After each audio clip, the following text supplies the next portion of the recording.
Good evening, YouTube. This is Kaylin Strain coming at you with yet another mail call. And I've already pre-opened the packages just as a time saver. And so these are all purchases. And this first little thing contains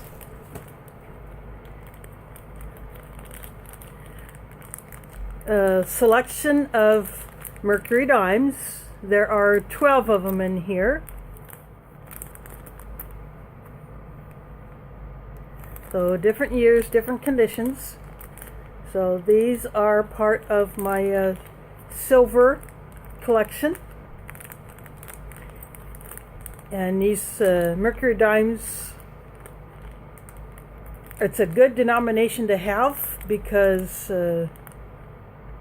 if you are having to buy something with your silver, or if someone comes up to you, wants to buy something and you need to make change, having a lot of these coins that are either a quarter or less, maybe a few halves, but having a lot more that are either quarters, dimes, nickels, and pennies, that would be a very good thing to have. So I have 12 more mercury dimes. And for those that may not be familiar with that, I'm going to take one out. I'm just going to pull a random one. So the front of it looks like that. And I flip it over. And this is what the back looks like. Probably not going to be able to focus much on that, but yeah, that is what the back of it looks like. So I have several years. Obviously, I'm not going to take time to go through all of them, but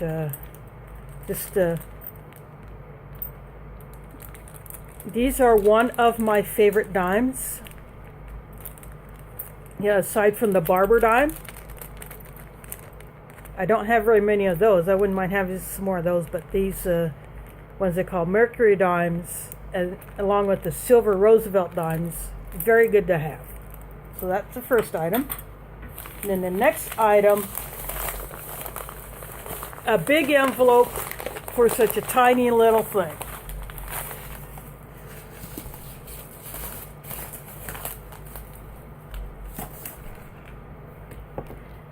And what this is, you can see this little box. It says Victorinox. This is something that I have never had before, and I've always wanted to have. And it's a tiny one. And this little tiny case, and in it is this little goodie. This is an actual Swiss Army knife. This is the small one. Let's see, the box says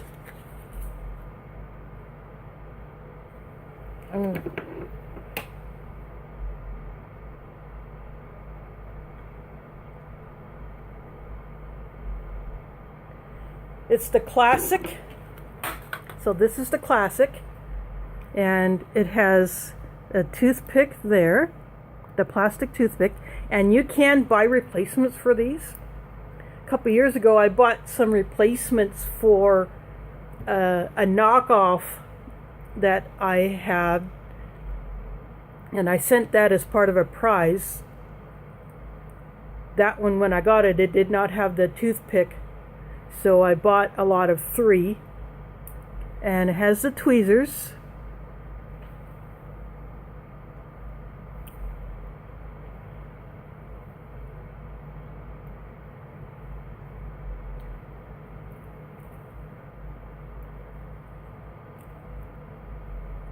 So it has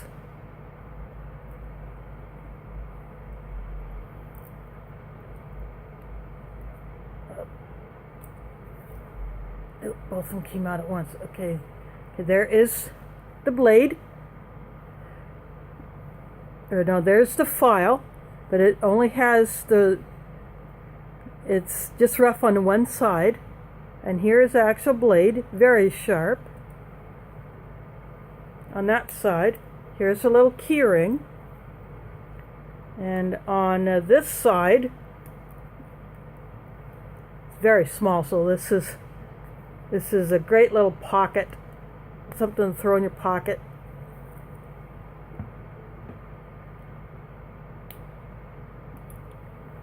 A pair of scissors.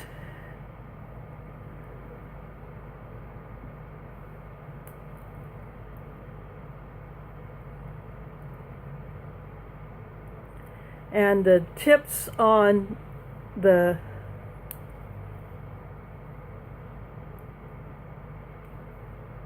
so put the scissors back in. So the nail file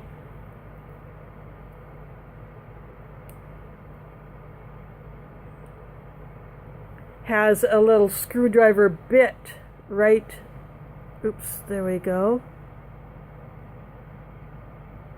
You can use it as a little flathead screwdriver.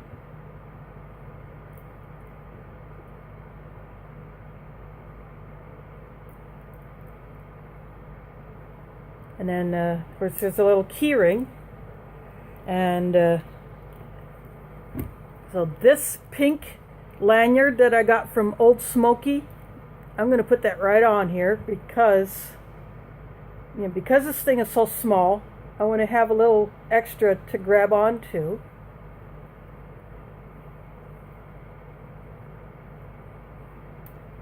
So there we go. That way, I can, if I need a little extra grip, since my fingers, only my first 3 fingers can cover it. My pinky is just out there, so I could put my pinky through that ring, have a little better grip on it. So again, the Swiss Army Knife Classic in, I call it lime green. So that's my favorite color. And I can still slip it in this little thing. And now I'm going to go to the boxes. When I looked at these online, I did not think that they would be as big as they are, or as old as they are, but I think it's still part of the fun.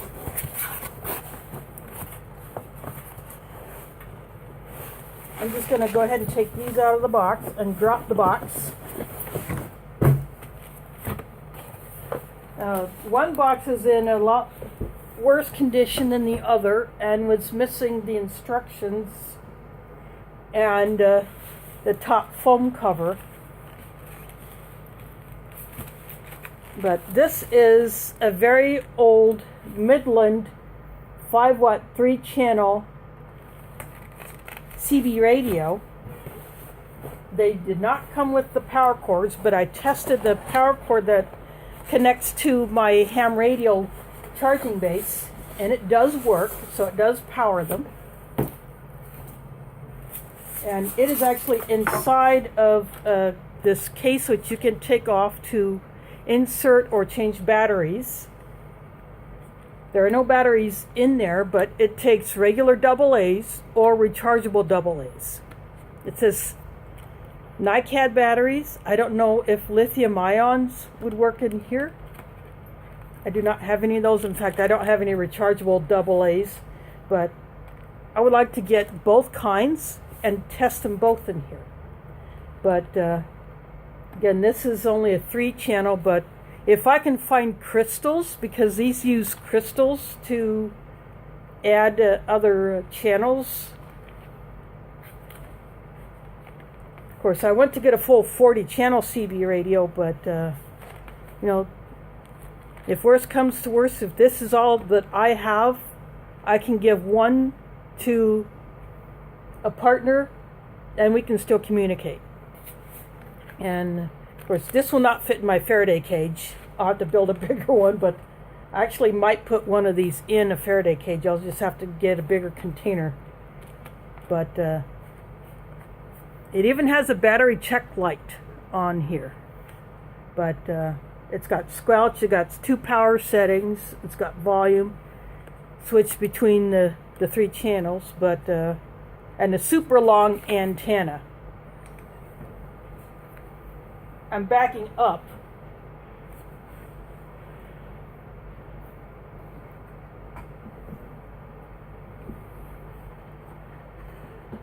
So you can see how I've got it angled.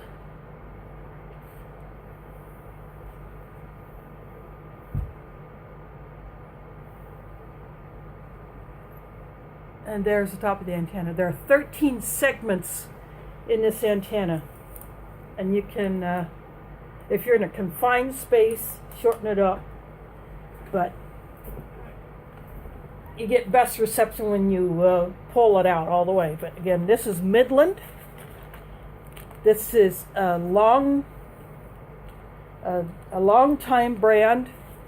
I grew up with a Midland base that my dad had in the various vehicles that we've had, and we had a Cobra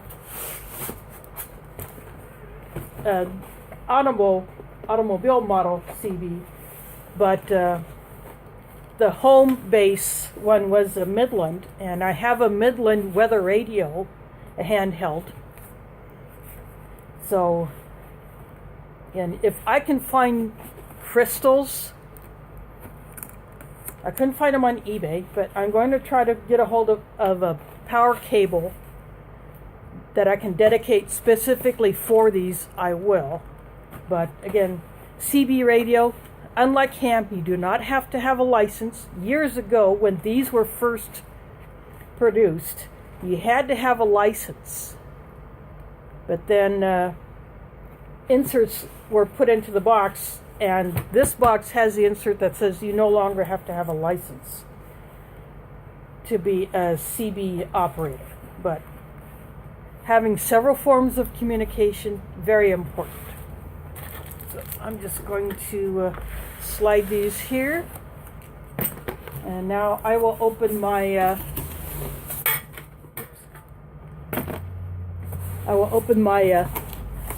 Thrive box, and in here are more essential items.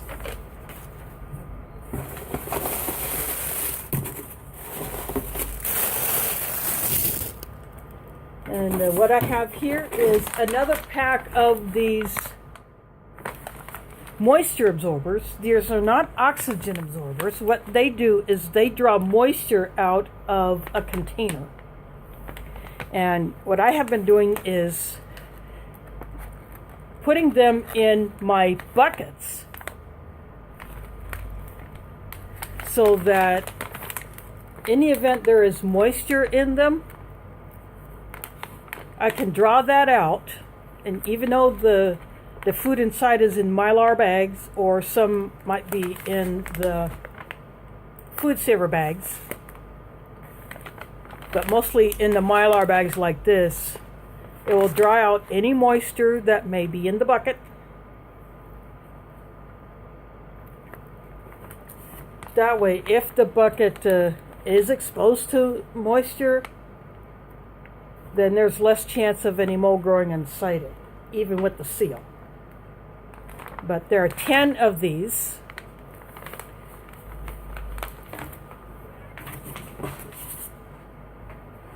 Then I am going to, I'll just put that back there. Then this is the Thrive pantry can. I've showed some of these before, but this one contains whole egg powder. So, although this does not have the long shelf life of other Thrive foods, it'll still, if stored properly, it'll still last, I would bet, beyond the 3 years that this says. But if I want, I could, if I want to make up a bunch of meals, I could open this, portion it out what I want into whatever food packet I'm going to make. So again, this weighs 11.6 ounces or 330 grams. There are 66 servings. Now I'm going to just drop the box as I lift the other can, because this has got to be one of the heaviest cans that you can get from any company that sells salt in a can. This is my third can of salt. You could probably exercise with this bad boy. That's 8 pounds, or 128 ounces, or 2 kilograms, 629 grams. There's 1,000 grams in a kilogram, so this is like over 2.5 kilograms of salt. And salt has so many uses, not just for flavoring food, but you cure meat with it. You can use it as an abrasive maybe. And one time, this is several years ago, I had sprinkled just regular old table salt down on the steps of the building that I was living in at the time, because no one had been throwing ice melt down. So I threw just regular old table salt down just to help melt some of the ice, so there would be less risk of someone falling on the dupa. So those are my new additions. So this is the way I load up on salt, because these cans are easy to disperse throughout my apartment, because I don't have a whole lot of space for buckets, although I do have 3 more buckets that are empty and ready to fill, and I'm still working on filling other buckets. Of course, when I'm ready to slap the lids on for the final time on those other buckets, I'll be dropping one of these in. So that's it for today, and I am waiting on, I still have not received my tourniquet yet from Dynamic Prepper, and I will be doing a separate mail call on my prize from Will over at Just in Time Prepping, and the t-shirt that I'm supposed to be getting from him. So whichever one I get first, I will wait until I get the other package from him, because they're being mailed separate. I will do that in a mail call, and if I get the tourniquet in by the time I get the second package from Will, then I'll just add it to that mail call. So, and thanks for watching, and catch you on the flip side.